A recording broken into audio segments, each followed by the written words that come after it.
Okay, I've just gotten up. It's really late. Oh, let's see what's on Now let's see what's on the schedule. DC Thursday. I had it on that in a while. Lord of the Rings director, but that's understandable. Animated Batman. Art gets movie. Awaited gets anime movie. Yeah. Michael Keaton. One more retired, I said. Robert Pattinson. Batman. The DC sends Washington DC a cease and desist. I'm not much of the politics. The costume for Wonder Woman 1981. And DC and Warner Bros. Are skipping Comic Con. Okay, I get this down. Aquaman. Comic Con. Hush. Wonder Woman 1984. Michael Keaton and DC Comics with Washington DC and Desist. And Robert. Wait! What? Robert Pattinson? A fur for Batman? Everyone, would you mind stepping outside for a second?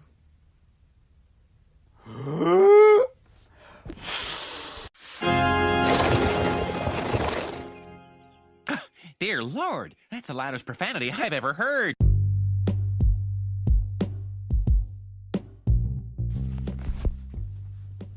Hey guys, and welcome to the episode of DC Thursday. And this topic we would like to talk about is, of course, after waited a week, I'm back. Let's get this party started, shall we? We got one of the Lord of the Rings director has turned down the DCEU movie, who was originally supposed to direct, but he turned it down before Jay Swan got the role.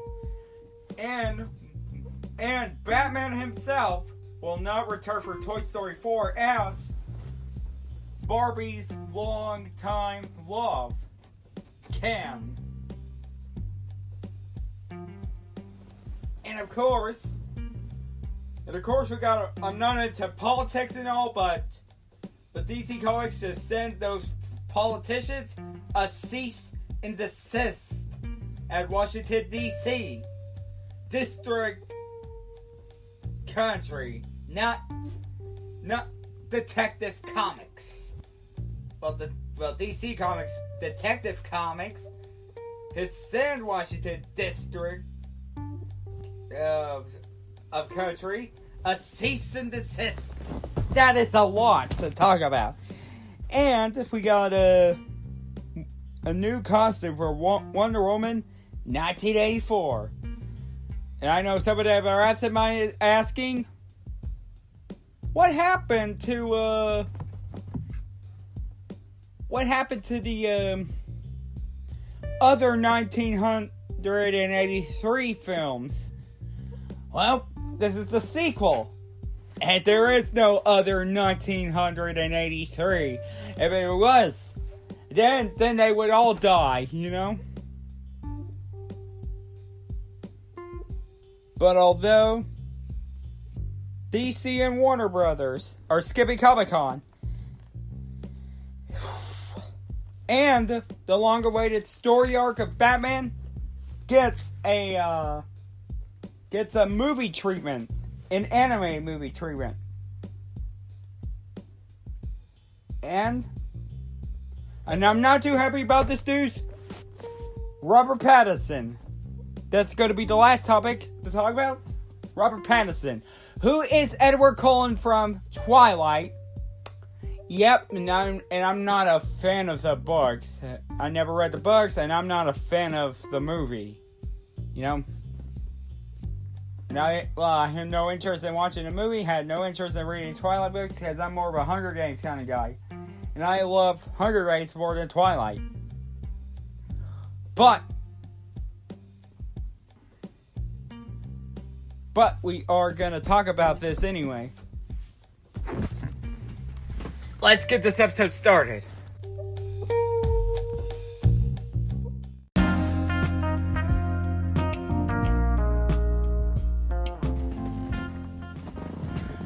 We're gonna begin. Okay, we're gonna get something out of the way. Something that I avoided a long time and never want to discuss about that again. Till now. And yes, you all guessed it. Yep. I'm gonna cut right to the chase. Politics. Now, before I start this topic, I'm gonna tell you guys, I never ever keep up with politics. It's not my thing. You know, I never keep up with politics. That's not my thing. It's in it for the crime and exam. Like I say, I watched Star Wars, the prequel trilogy. And yeah, that focuses on politics. And I read Queen's Shadow, which I am grateful for, even though I'm not a supporter of politics or anything, but that was the best. That was the best book. I highly recommend it. But, although, this one, DC Comics, has announced, not announced, but rather sent the politicians of Washington, D.C., to, of course, a cease and desist. Why am I asking about the cease and desist? Well, it's because, there was a politician, so if superheroes, yeah.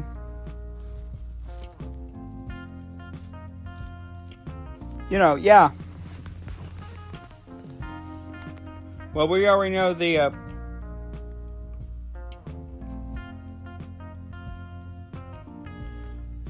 we already know about that.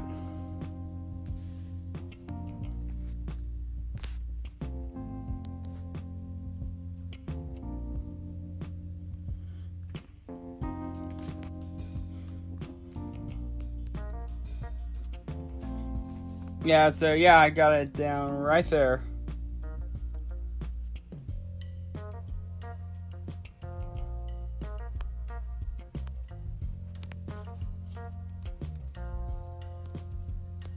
So I got it down right there.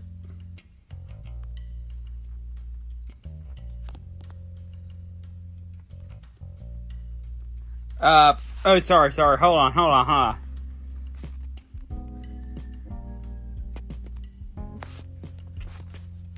So we got a we got a comic other than that, which was showed a picture of Alexandria Ocasio-Cortez as Superman.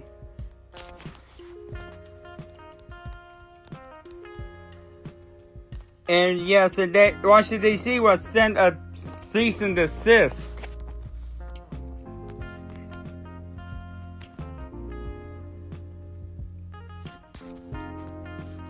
Right there, yeah. And here's what this has to say. Sorry it took me so long. Alexandria Ocasio-Cortez comic creators unveil new cover image after getting cease and desist from DC Comics. Devil's Due isn't shining way to have some fun with DC's recent cease and desist order regarding their Alexandria Ocasio-Cortez comic cover, and you could tell that from their new cover, if you aren't familiar with the situation between Devil's Due and DC Comics, it all started with Devil's Due reveal a cover of its new book, Alexandria Ocasio-Cortez and the Freshman Force. New party. Who dis? The retailer exclusive cover-up featuring Ocasio-Cortez in a costume very similar to Wonder Woman. Actually, you made her more like Superman. Supergirl. Hold on.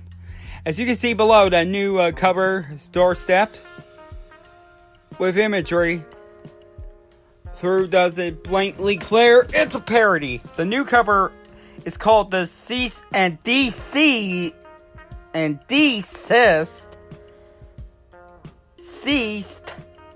edition. Was created by Joel Humberto Herrera. And the cover featuring Ocasio-Cortez, this time in a Supergirl themed costume, Ilhan Omar in a Batman themed gear, and Bernie Sanders in a Green Lantern themed gear. They are standing together, and the text reads, a parody of a parody, yet still somehow less of a parody than Washington.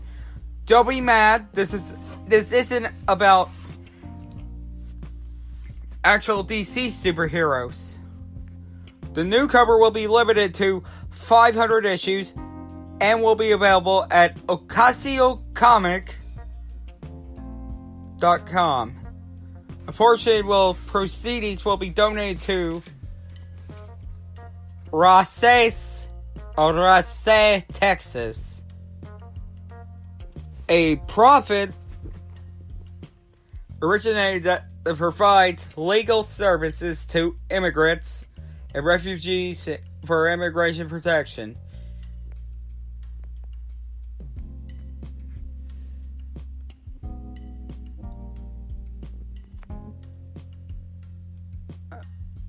So yeah, there's there's Bernie Sanders as Green Lantern, Omar as Batman, and Ocasio-Cortez as Supergirl. As for the original cover, which was illustrated by Carla Conan, no relations to Michael Cohen. It's sold exclusively at the Collector Cave, has long sold out through traditional means. If you want a copy, you'll have to likely check out eBay or secondary market option. The irony, the cease and desist was already moot point by the time we received it. Notes Devil Deuce publisher Josh Blagheim. Regardless of it being unwarranted, as a retail exclusive, the extremely limited amount of copies were already out of hands. I'm assuming everyone who bought one is now awaiting trial in the Hall of Justice holding cell. Thoughts and prayers. Hold on. So, yeah, that's probably about it. Yeah, like I said, now, excuse me, everyone. I hope this will be the last time I talk about politics. Now, let's get this show started, shall we?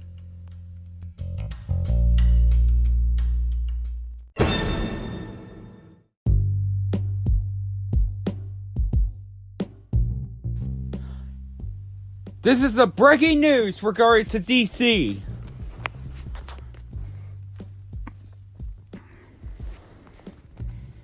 And no, it's not political or anything.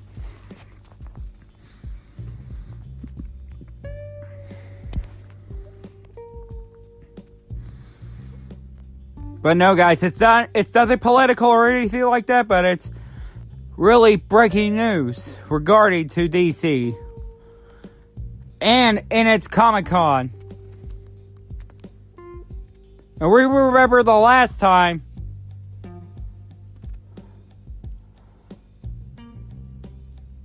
that, of course,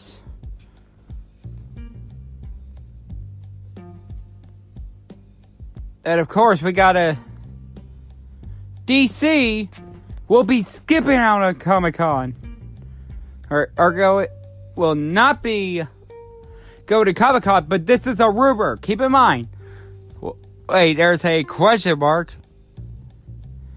They're going to be pulling out of Hall H this year, at this year's Comic-Con.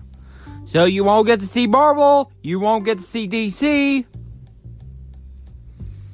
Oh wait, Marvel, you might get to see because, Phase 4.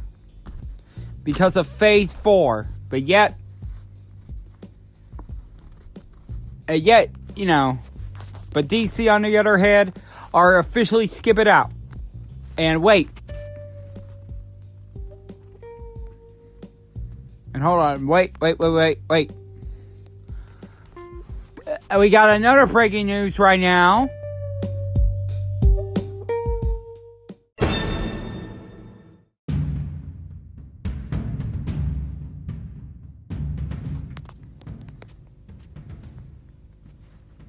So yeah, this is a source from Rich. Saying, after 26 years, DC Comics is rumored to close Vertigo. And here's what Rich Johnson has to say. Bleeding Cool has been informed by numerous sources this morning that DC Comics is planning to shutter its Vertigo imprint. This has come quite a surprise to some, I also understand that DC Comics has greenlit Vertigo for publication. Indeed, those plans are a big launch at San Diego Comic-Con, spearheading a new Vertigo thing. But I have been told that the word has come from on high rather rapidly to make changes. Some contracts have been revoked. Some creator-owned titles released back to their characters, to their creators.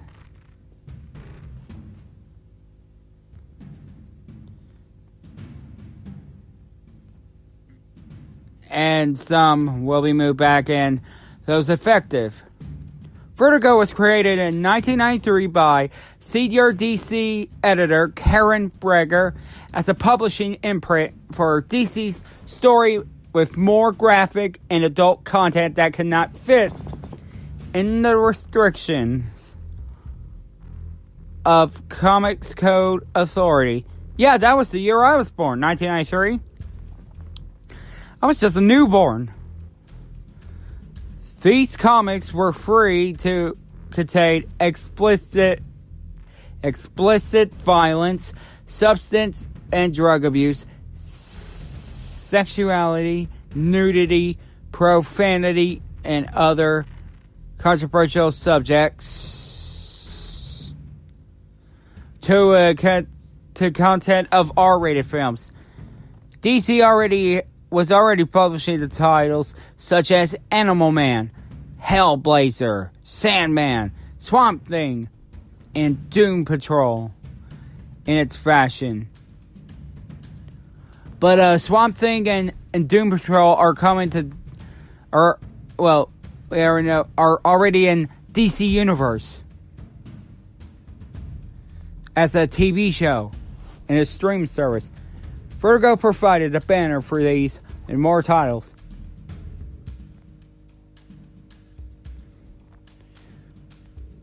How Vertigo changed things for the better. Although its initial publications were primarily in the honor and fantasy genres, it also has published work deals with crime, social commentary, speculative fiction, biography, and other genres with a mix of company creator-owned work. It pioneered the now common publishing model, in which monthly the series are periodically compromised into collected editions, which are kept in bookstore sales. Vertigo of the series of the notes, as well as above, including Sandman, Preacher, 100 Bullets, Why, The Last Man, Transmetropolitan, after moving away from the sci-fi imprint Helix, and Fable. Several of its publications have been adapted as films, including Constantine and Stardust, as well as TV shows. Constantine, the film Constantine, played by Keanu Reeves, who is playing Duke Kaboom in Toy Story 4, Canada's greatest stuntman. And Constantine is played by America's greatest Canadian. As well as TV show with Constantine, with Matt Ryan playing the character. iZombie, Lucifer, Preacher, Doom Patrol, and Swamp Thing, which both of them are in DC Universe. It's a DC Universe exclusive. It also has been retrospectively house titles such as Watchmen, A History of Violence, and V for Vendetta, all made into movies. Well, Watchmen is coming to HBO. When things started to go south, Vertigo has suffered a number of blows in recent years. After a proud presentation among Warner Bros. Presidents, then Chairman Alan Horn asked why more Vertigo series weren't being turned into TV shows or movies. On being told was because many were creator-owned. He demanded a change to the contract that saw bankable stars such as Warren Ellis, Garth Ennis, Grant Morrison, and Neil Gaiman. Look elsewhere for the new work and better deals, with subsequent contractual changes only make things worse. As part of the recognition, DC Comics, the imprint, lost the right to use DC Comics' established characters such as Swamp Thing and Doom Patrol, though they kept Hellblazer going for a while.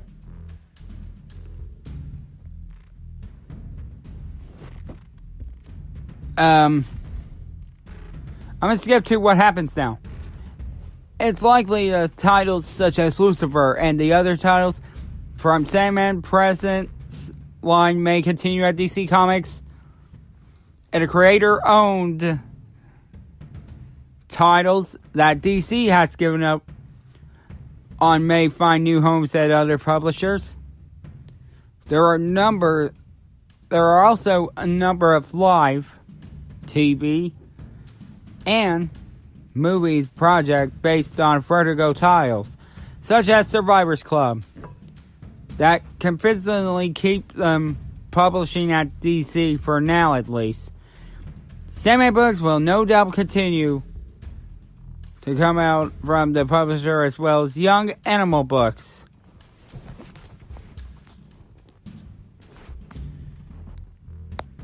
So, yeah, that's pretty much it.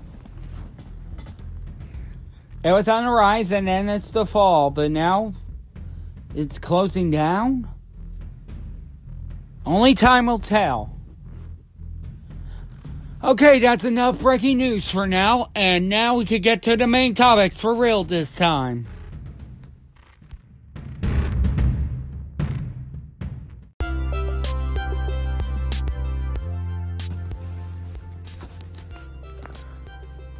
So, everyone, have you ever watched Lord of the Rings or The Hobbit?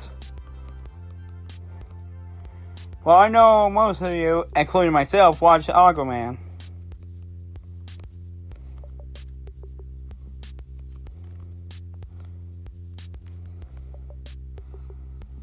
And here's the source from IndieWire. Peter Jackson turned down Aquaman. Next film won't happen for another year or two. It's sourced from Zach Sharf. Here's what he has to say. It's been almost 5 years since Peter Jackson last directed a narrative feature.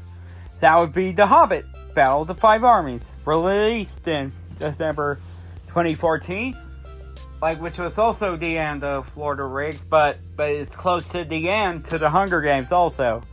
Well, next year is the official the end of the Hunger Games, which is also beginning of the Star Wars sequel trilogy. And it looks like fans will keep waiting for the filmmaker to make a return to official stories. Speaking of the Empire, Jackson said he doesn't see himself getting started on another narrative film for at least another year or two.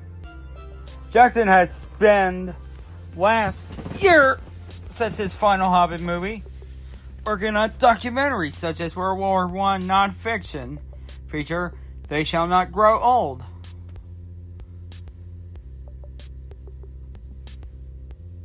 The movie, which was a box office hit with nearly 20 million worldwide, found Jackson colorizing and restore old World War I footage.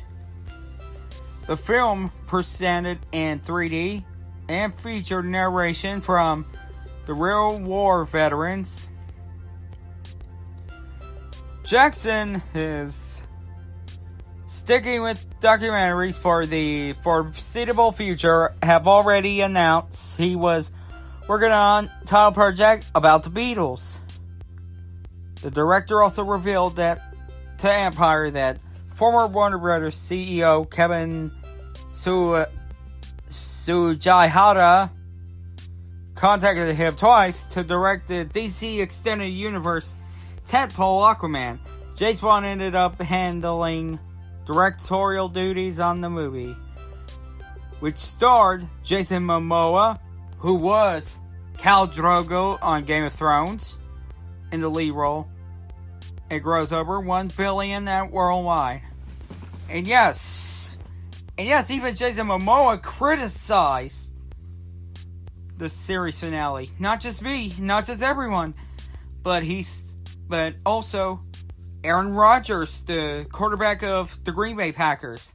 But that's another topic for if I bring back Monday Thrones, which would not likely happen because I was killed by a piano. One time I was killed by a piano. And Kevin said, "Are you a fan of Aquaman?" I said, no. Jackson said, 6 months later, "Peter, are you a fan of Aquaman?"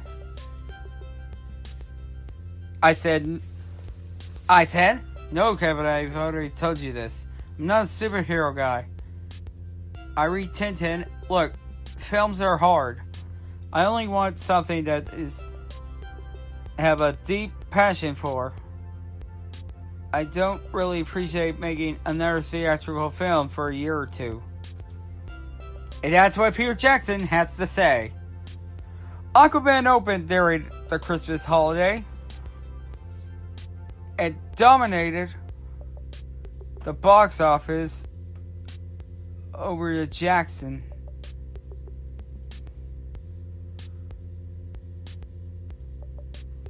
Jackson's Lord of the Rings visual effects supervisor Chris Rivers made his tutorial debut on the YA adaptation, but the project lost Universal Pictures millions of dollars. Jackson has not announced any projects outside of his Beatles documentary. Amazon is currently developing a live-action Lord of the Rings series that Jackson is not involved with, despite being a visionary behind the movies. And I guess that's much it. So yeah, there you have it. Peter Jackson turned it down because he's not a fan of comic books. You know? Although he did read Tintin. Like he's not a fan of superhero comics. No, not DC, not Marvel, just Tintin. That's it. Just British related comics. And that's it. No superheroes for Peter Jackson. So, yep, anchor's away. We got more to go.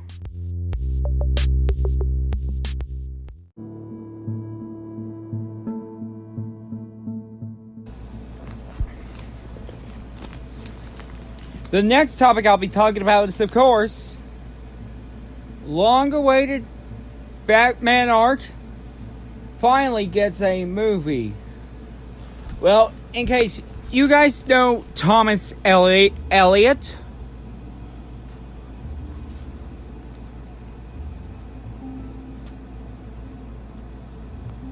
you guys remember Thomas Elliot?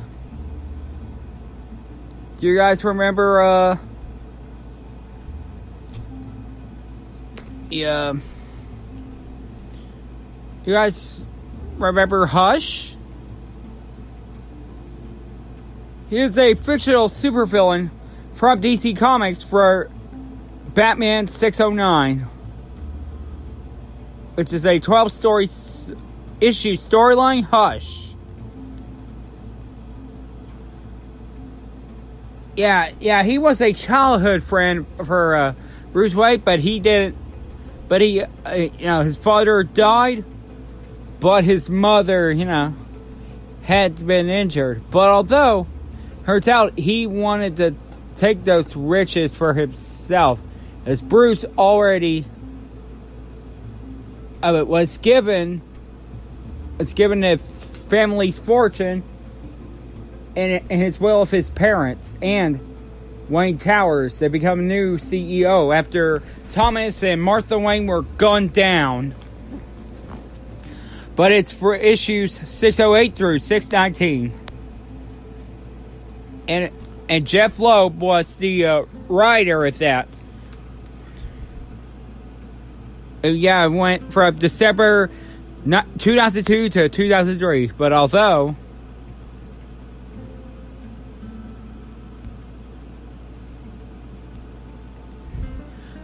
it's gonna get a, it's going to get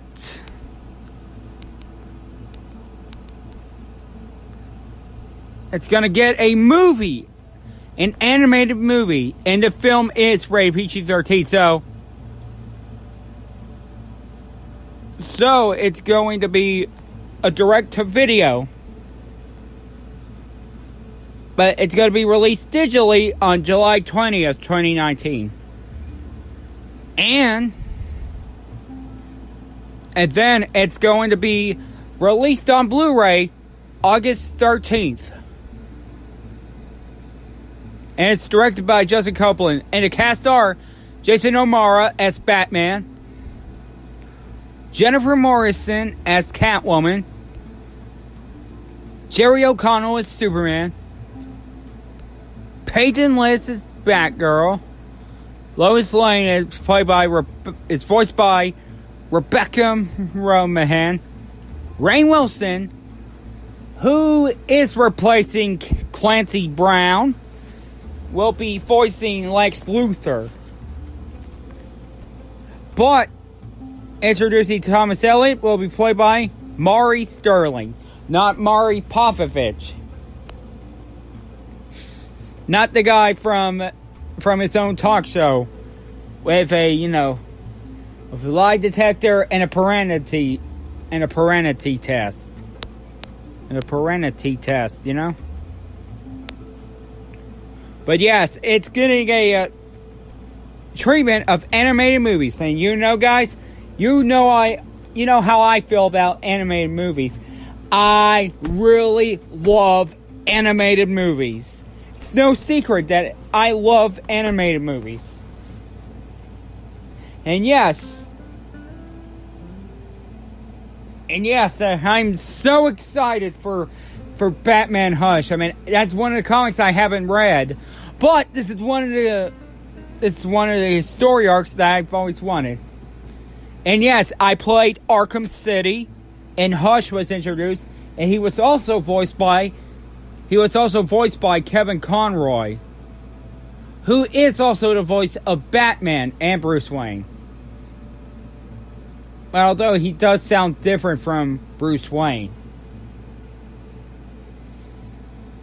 And, you know, in Arkham Knight, when holding Lucius hostage at gunpoint, as revealed Batman's face and just complain about Bruce Wayne. And then it's revealed that it is Bruce. And he just said, "Take your best shot, Tommy." Bruce, that's impossible. Yep. Yeah, that's all you had to do is save. Not too early, not too late. Just, you know, just wait till the thunder reaction. And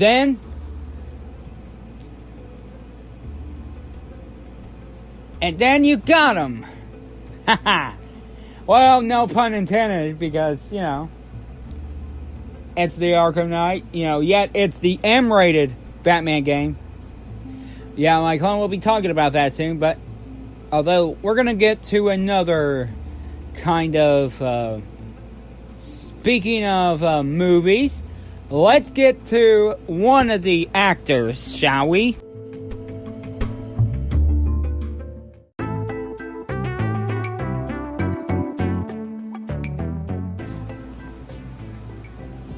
You all remember Batman from 1989, right?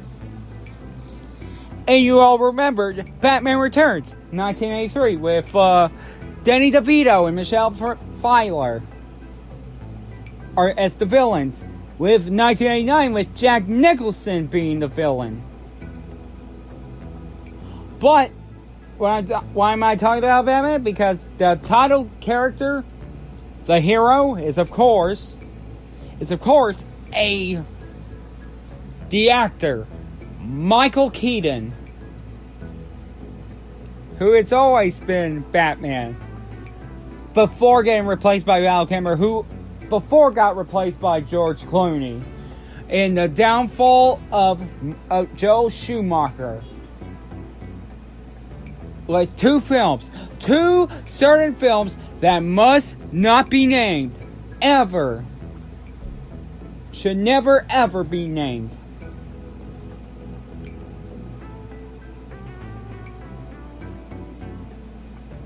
That's what I'm trying to say. But it's been confirmed by Michael Keaton that, and yes, we already know he was in Pixar. He was in Cars as he was in Cars as Chick Hicks, the hot flamed rival of Lightning McQueen, who's also a jerk for spinning out King Dinoco King, played by the King of NASCAR, Richard Petty. And yes, we know how it ends. Lightning McQueen may lost the race to Chick Hicks, lost the championship, but he just won the hearts of fans for helping out King Dinoco. And Chick Hicks may win the championship, but he lost a lot of fans' respect, and he lost the sponsorship of Dinoco. And Lightning McQueen may lost the race, but although the sponsorship guy will text the sponsorship of Dinoco saying it takes more luck just to race than just to win. Yep, and I'm sorry if I'm talking about this, but that's just where I'm going to get right to it. Toy Story 3. 4 years later, he was in Toy Story 3 as Ken, the doll. You know, who's a doll lover for Barbie. You know, it was always it was a dream for Barbie, you know? Dream guy for Barbie.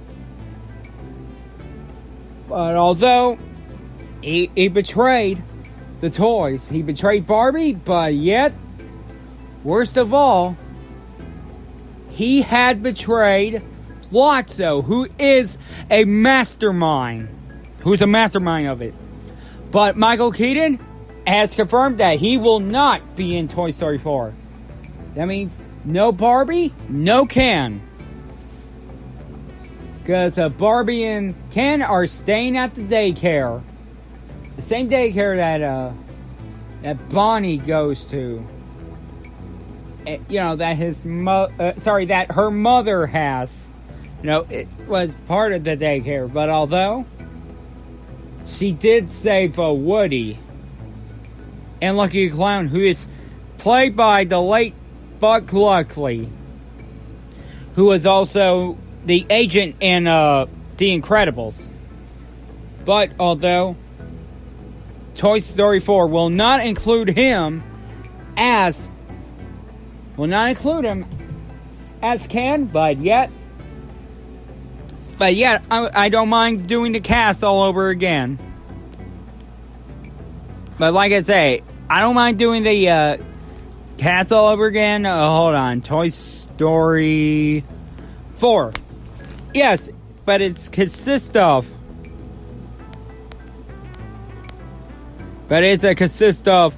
Tom Hanks as Woody, Tim Allen as Buzz Lightyear, Annie Potts as Bo Peep, who's got a different look, Joan Cusack as Jessie, Wallace Shawn as Rex, Blake Clark, who replaced the late Jim Varney, who is famous for Ernest, as he also made a great impression of Jim Varney, as Slinky Dog. John Ratzenberger, who is who's considered a Pixar employee, voices Ham. And Don Rickles in his posthumous role of Mr. Potato Head. Ellis Harris as Mrs. Potato Head. But although... Oh, wait, I'm sorry. Even though Michael Keaton's not returning, but Little Mermaid star Jodie Benson is also Barbie. But I'm going to cut right to this. Well, Bonnie Hunt is Timothy Dalton as Mr. Pricklepants. Jeff Garlin, who is also in The Goldbergs and Disney Pixar's WALL-E, as Buttercup the Unicorn. But joining the cast are Tony Hale, from Arrested Development. From Arrested Development will be Forky, Bonnie's new toy that she created. Bonnie's creation. And Keegan Michael Key and Jordan Peele will be Ducky and Bunny. Carnival toys. But although we're going to cut to, of course... Well, I'm not going to get to the cast, the later cast, but the ones that are featured on trailer. Keanu Reeves, America's greatest Canadian, will be playing Duke Kaboom, Canada's greatest stuntman. Oh, yeah. Oh, yeah. Oh, hold on. Hold on, Jimmy. That. Oh, yeah. Oh, wait, one more. Oh, yeah! Okay, we got 2 more topics to cover. I already did the political thing, and I already did 2 breaking news. Well, though I didn't get that topic written down regarding to Comic-Con and Vertigo.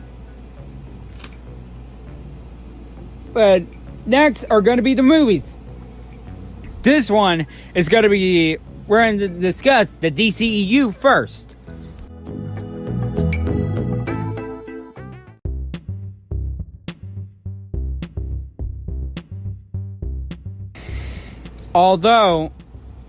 Even though I want to, I'm going to check out Wonder Woman 1984 and I will give you my thoughts on it. Alright, we got this from ABC News. From Michael Rothman. Well, we already know that ABC consists of Disney. But we have a teaser poster for Wonder Woman 1984, and it's magical. And he's like, we have to wait an entire year until Gal Gadot is back in Wonder Woman 1984. But at least the actress and her director, Patty Jenkins, teased fans yesterday with the first teaser for this upcoming DC blockbuster. It's set to hit theaters next June. Oh, hell! I gotta wait next June. But at least I won't be stalling for Joker, which is not a DCEU film. 1 year ago, today, Wonder Woman 84. Everyone's gonna ask, what happened to the other 83? What happened to the other 83 Wonder Woman films? Jenkins wrote in the next image of the hero in front of the backdrop, it as colorful and magical. And she's Godot shared it as well with the caption, I cannot wait to share Wonder Woman 84 with you all. Until then, we thought you might want to see us.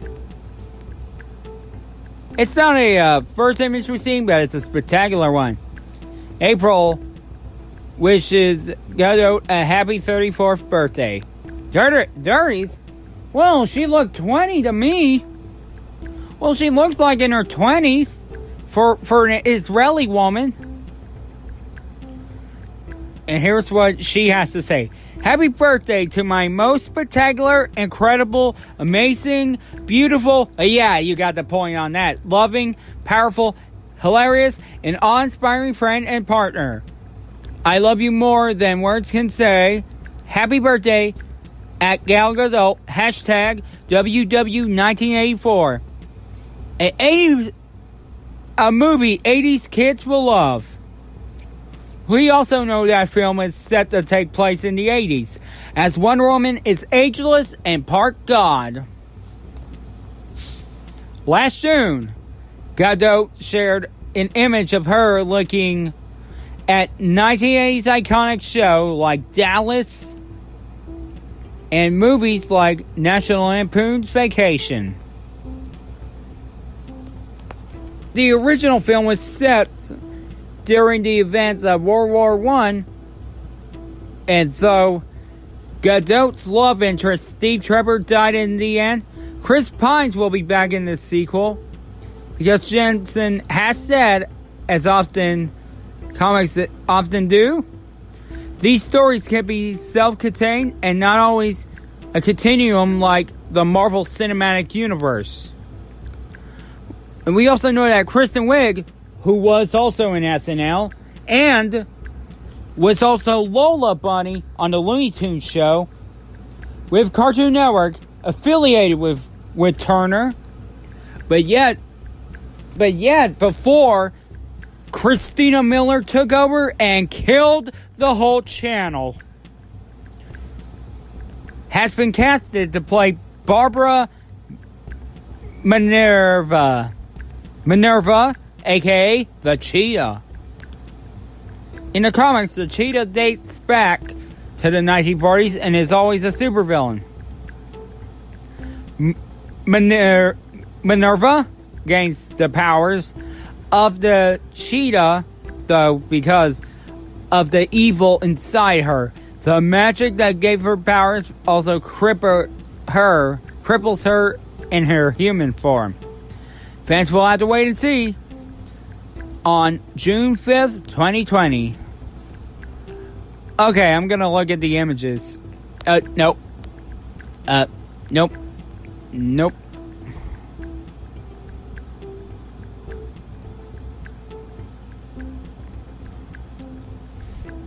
Well, that poster looks nice. Now that looks like the 80s vibe.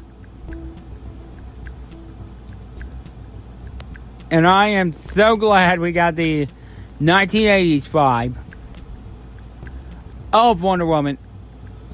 Oh, wait.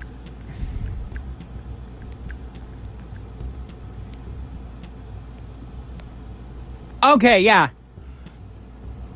Looks amazing. Different colors. Kind of look like an Andy Warhol. Yes, kind of looks like an Andy Warhol art. Which is, of course, ironically from the 60s. But yet, this is the second one to be named 1984. Just like the album from Van Halen in the year 1984. They named it 1984 because they have no idea what they're going to call their next album. So yeah, their debut album's called Van Halen. With Running with the Devil, You Really Got Me Now, and etc. But this one is, of course, wonderful, and yes, it looks artistic, like an Andy Warhol thing. But hey, enough footing around.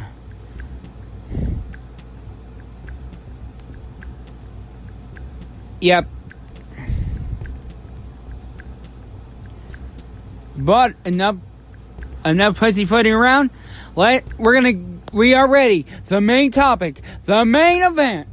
And this one is not part of the DCEU, and it's not the good news what I wanted to hear, and it's not the news I wanted to do, but I gotta do it anyways.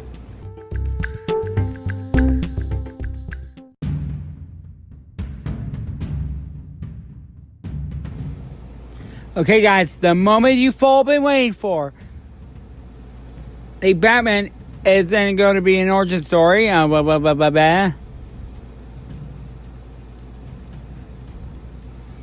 But I got the source from Collider.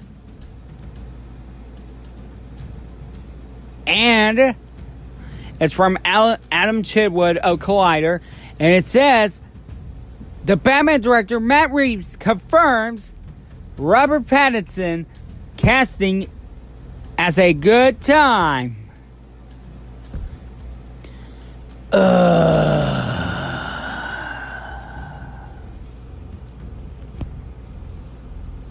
Yes, I know I don't want any SJW actors to be betrayed, to betray a superhero. I'm glad they didn't wait with Ari Hammer, but they could have gone with Ryan Gosling or someone else. But Robert Pattinson, really? He's an actor from Twilight. You know, that movie was so bad.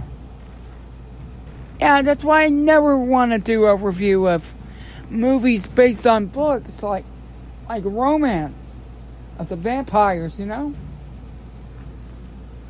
Or werewolf. I mean, that's just stupid. You know, they gave horror characters, horror beings, a bad name.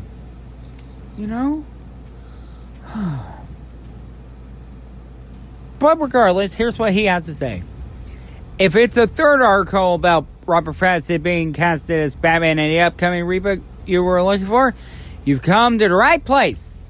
With the official word still yet to come down from Warner Brothers, which will necessarily be a fourth story natch, the road to Pattinson has been pretty short and straightforward now that writer and director Matt Reeves is chiming in.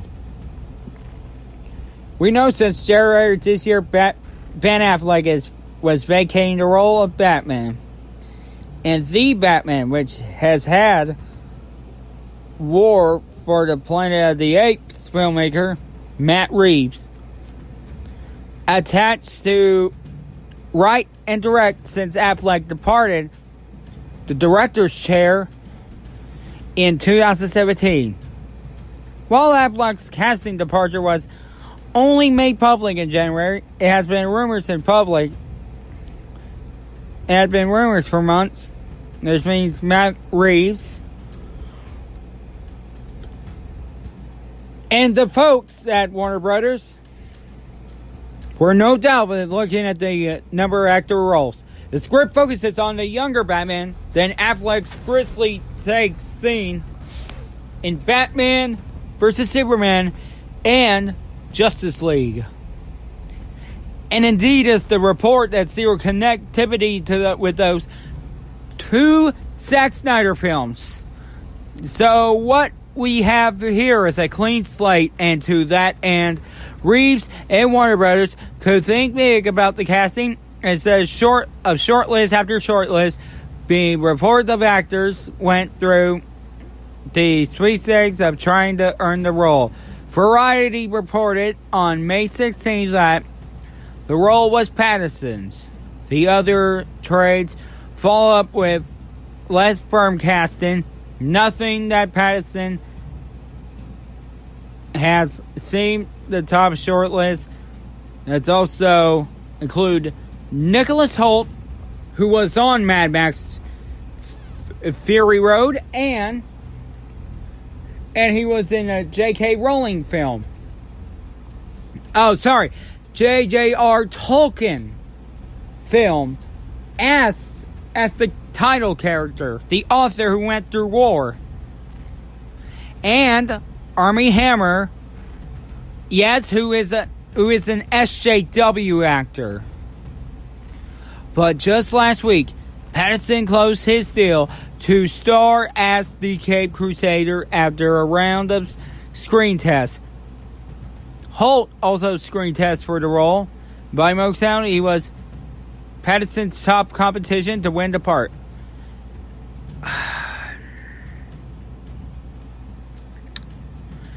Yes, I know. You could have picked Nicholas Hoult. He was topping Robert Pattinson. He could have gotten that role, not Robert Pattinson. Are you kidding me? I know he was in Harry Potter and the Goblet of Fire. And yes, he was very spectacular. He had a promising future, but then it was taken away because he's in Twilight, you know? That's the worst choice you have ever done. That's the worst choice that Warner Brothers ever done, because I think Christina Miller is behind the casting. She had killed Cartoon Network, but now I think she might be in a casting. And she's the reason why Robert Pattinson got picked over Nikolai Hoult. And I'm glad she didn't went with Armie Hammer, but she chose Armie Hammer, who is an SJW. But Robert Pattinson? Really? Now let's get back to topic. So, Pattinson has reportedly closed his deal to star, and Reeves took to Twitter to share a GIF or whatever the hell you want to call it, of Pattinson from the acting starring role in the 2017 critical during Good Times, along with some bad emojis. Yeah, not a lot to go on here. But this Batman news we're talking about, and it is the first time that the director has publicly commented on the casting of Pattinson, even if that comment is simply emojis and just a GIF. Yeah, like I say, GIF, whatever the hell you want to call it. I don't mind, I could call it a GIF. If I want to call it a GIF, I'm going to call it a GIF. If you want to call it a GIF, that's fine by me. Nobody's complaining. But the prime choice in GIFs is, of course, in GIF, it's the reminder that Pattinson is a terrific actor with tremendous range. So those who know him from Twilight franchise would do well to check films like Good Times, A Lost City of Z, and True Rover. Wait. You say Good Time, you say Lost World Z, and you said The Rover. But you didn't mention Harry Potter and the Goblet of Fire? He was in the movie!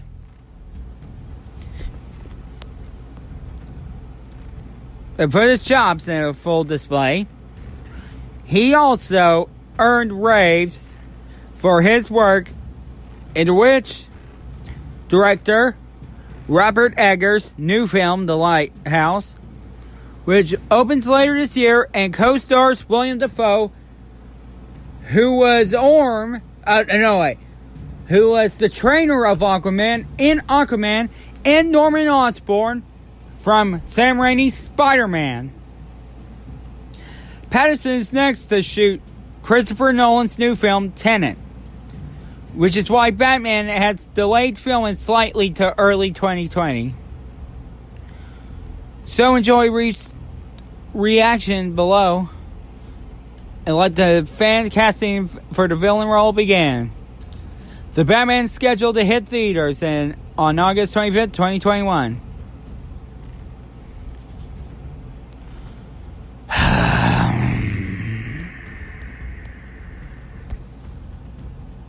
Yep. I'm not too happy about this. Not happy.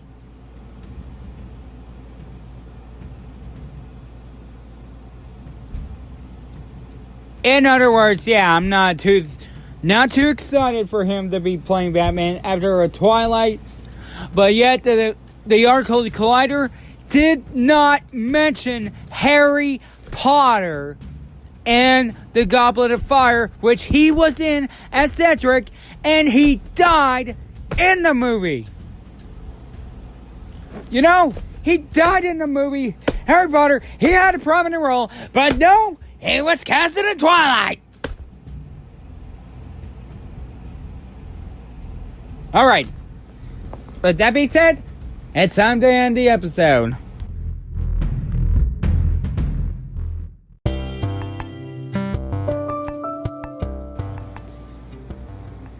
Okay, guys, that's gonna do about it for the episode of DC Thursday. We have two breaking news. Well, one of them is thankfully not about politics. Order a cease and desist by DC Comics. But, you know, that's something I don't want to cover again. Thank you very much. I'm sorry I had to skip Comic-Con. And maybe RIP Vertigo. And Lord of the Rings director skipping out. And Michael Keaton will not come back. And of course, Hush, I'm really looking forward to that. And also, Wonder Woman 1984 will be my anticipated film of next year. Other than else, I am not really looking forward to Robert Pattinson come as the Batman. He won't be the Dark Knight. He's going to be the Twilight Knight. Because he was on Twilight. Alright, guys, that's good about it. And I will see you guys next time. And I quit!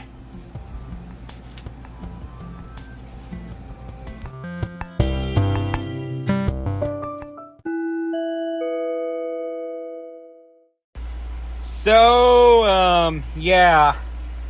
My clone has a podcast, but he had trouble getting into Anchor FM.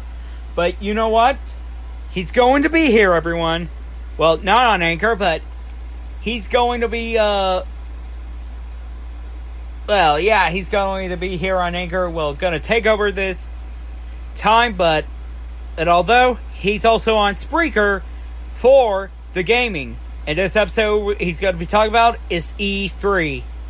You know, because this weekend is E3. So, everyone, I will see you guys next time. And, of course, don't forget to tune in every Tuesday.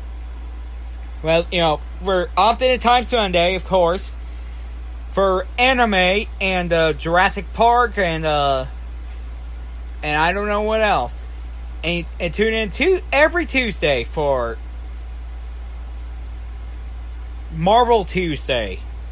And then every Wednesday, it's a right now, and I also always talk about the galaxy far, far, far, far, far away. With, of course, Star Wars, The Wednesday Awakens. And And Updated Times Thursday, Teenage Mutant Ninja Turtles, Transformers, and of course, Star Trek and Thirst Trek. Alright guys, I'm gonna be back that my clone will be taking over again, and I will see you guys next time, and remember, live long and prosper, and may the force be with you. The podcast you just heard was made using Anchor. Ever thought about making your own podcast? Anchor makes it really easy for anyone to get started. It's a one-stop shop for recording, hosting, and distributing podcasts. Best of all, it's 100% free. Sign up now at anchor.fm/new. That's anchor.fm/new to get started.